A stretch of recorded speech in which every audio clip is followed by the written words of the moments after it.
internet. So it is now the end of the month of April, which makes me happy because it is sort of one step closer to finishing my exams. I've been in revision for the last few weeks and I will be in revision for the next 2 weeks, and then I will be done, which will be amazing. I am so excited, and lots of tutorials and other types of videos will be coming your way when that is done. But until then, let me share my April favorites with you. The first one is actually an eyeshadow combination that I've been loving all month long, and it's really rare for me to be faithful to a particular eyeshadow look for a whole month because I'm usually experimenting with different looks and using a whole bunch of products. But partly because I've been so busy studying, that's been less on my mind, and I've been loving this combination, and I think you guys like it too because a number of you kind of asked me what I was wearing.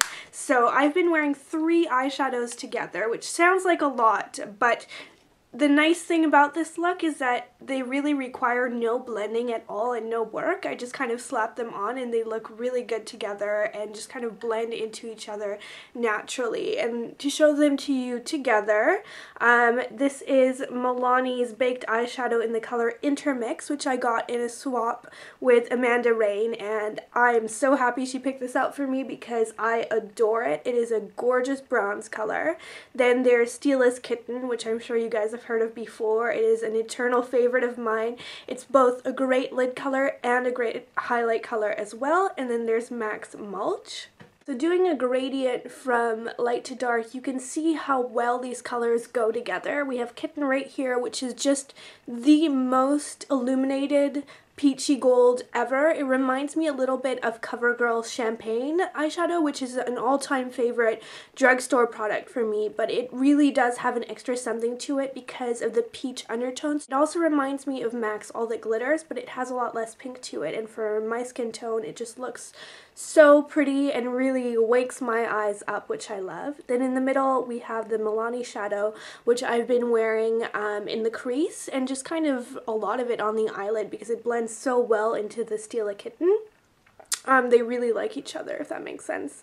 It's just a beautiful mid-tone bronze, and it's really easy to wear, easy to apply, very sort of user-friendly eyeshadow. And then I have probably my favorite MAC eyeshadow of all time, which I've been using in the outer corner, just sort of buffed out lightly, and it doesn't require much blending at all because it has gold shimmer in it too, so it goes really well with the other two, and you can see the pretty golden brown color of that. So that kind of eyeshadow trio has been a big favorite for me this month. Let me just try and rub this off so I don't get it all over myself while I talk about my next favorites. So my favorite lip product for the month of April has been the color April. I know, and I promise you guys I did not check that. Like, I didn't even remember what this was called. I've just been reaching for it all month. It makes my lips feel really minty and fresh, which I really like, and it has a beautiful wearable pink color.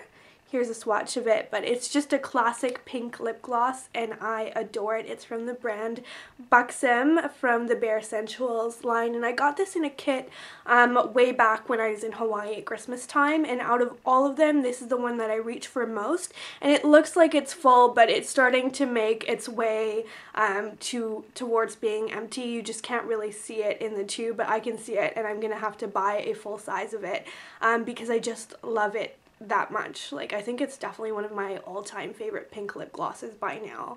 Then I have 2 nail polish favorites for the month that I've been loving. The first one is Essie's Mamba, and you guys actually saw me purchase this from Walmart. I did a vlog, and I just fell in love with it on the shelf because it is just a boring nude. It's nothing special in the bottle, but it has a tiny bit of sort of effervescent shimmer in it that drew me to it, and it's just a sort of caramel nude.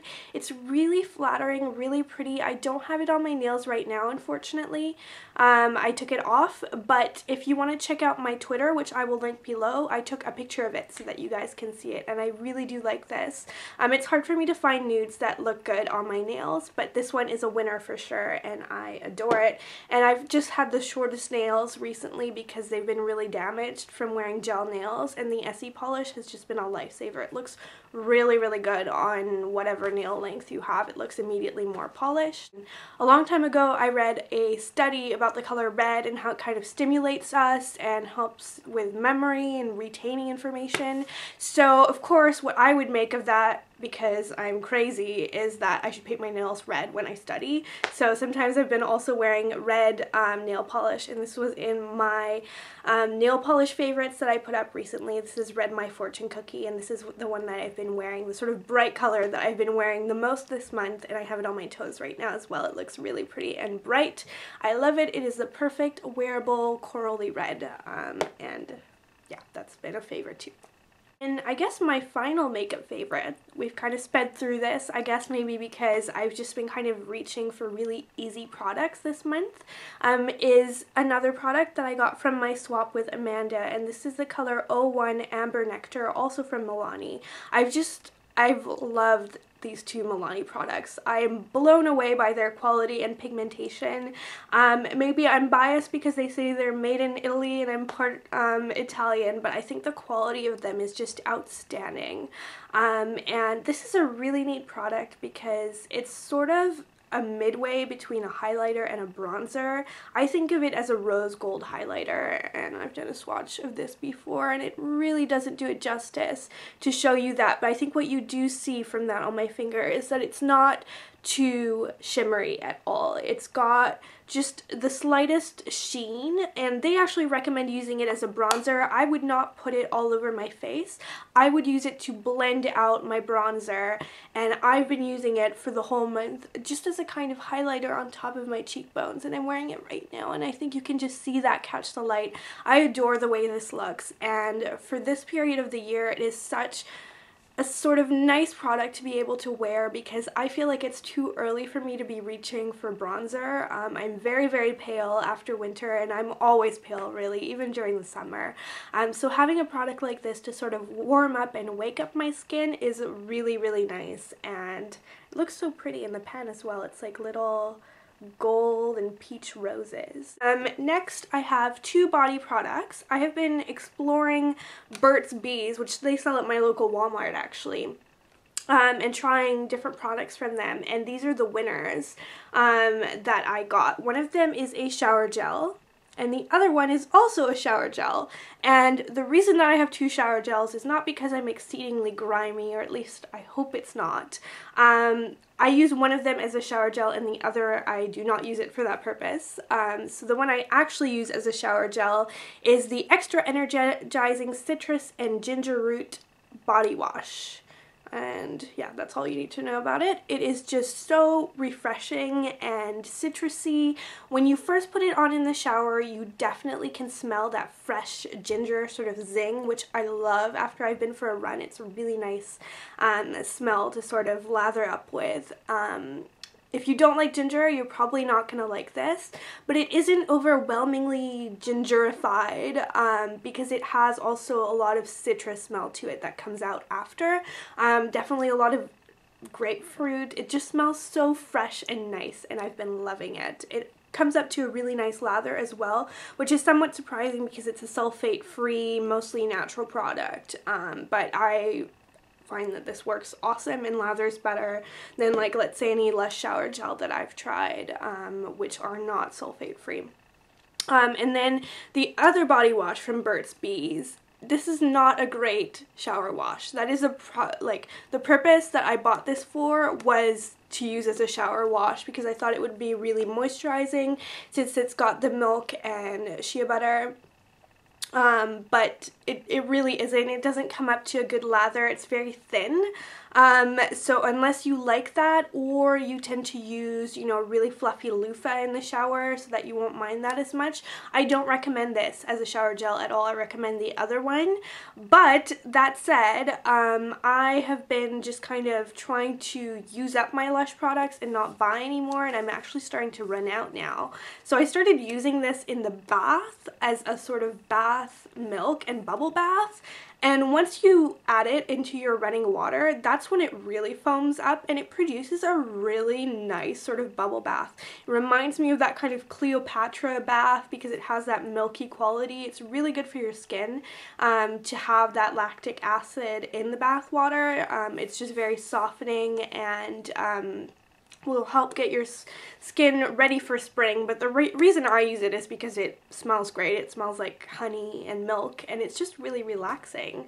And it's kind of a bargain because you only need like a capful of this. It's about $10 from my Walmart. So a bottle of this will last forever, but this is actually my second bottle. So I repurchased it for a purpose that it is not meant for, which probably means that I really like it. So I thought I would share those two products with you guys. I've been really enjoying both of them. Very last favorite, as is often included, is food. I like to share my favorite little things to eat with you guys at the end of my monthly favorite videos, and I know a number of you have been requesting sort of videos about weight loss and food and diet, and those will be coming your way. I promise I won't bombard you with like lots of information or preachy stuff at all after my exams, but I will make one or two videos on that after, but I haven't had time to sort of put my thoughts together. So until then, let me share my favorite study snack with you, which is a Lair bar. This one is half eaten, so I can show you what it looks like. I didn't take a bite out of it, I just tore it off, I promise. It looks like a chocolate bar, and this is the Cocoa Coconut Chew flavor. And I'm not usually a huge coconut fan, but this doesn't really taste like coconut at all.